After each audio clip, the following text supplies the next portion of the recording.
what we usually fight about. We fight about yung kakainin. I think lahat makaka-relate dito. Diba? Simpleng ano kakainin natin mamaya.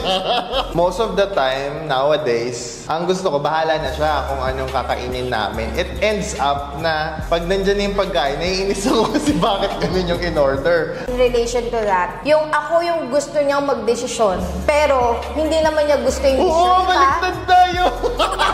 Sabi niya, Jen, ikaw na mag-ano ng pagkain. O tapos, nahihirapan na kami kung anong o-orderin namin. Tapos yun nga, ayaw pala niya. Ba't hindi na lang niya sabihin Oo, kasi kung sabi gusto niya? Sabi niya, mag-diet daw ako kasi ang taba ako na daw. Tapos ang orderin niyang food, tigilan mo ko.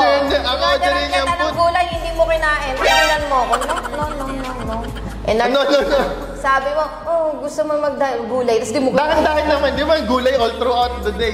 Sabi niya mag-diet, ang ulam sisig. Tapos kinabukasan pork chop. No. Basta paano magda-diet? Basta hayaan ka niya mag-desisyon, pero hindi niya magugustuhan yung desisyon mo, magagalit siya. Tapos hindi naman niya sasabihin kung ano talaga yung gusto niya. That's it. So, diba, anong solusyon? nagtatalo. Eh di magtalo lang kami. Ganun. Bini-married, leche.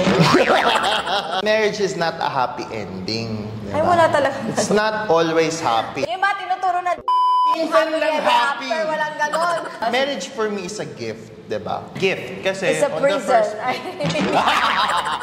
Bastos ka, prison. Sorry. Baka ako yung nasa prison, diba? Hindi ikaw na. Yang iya ako, ako'y warden.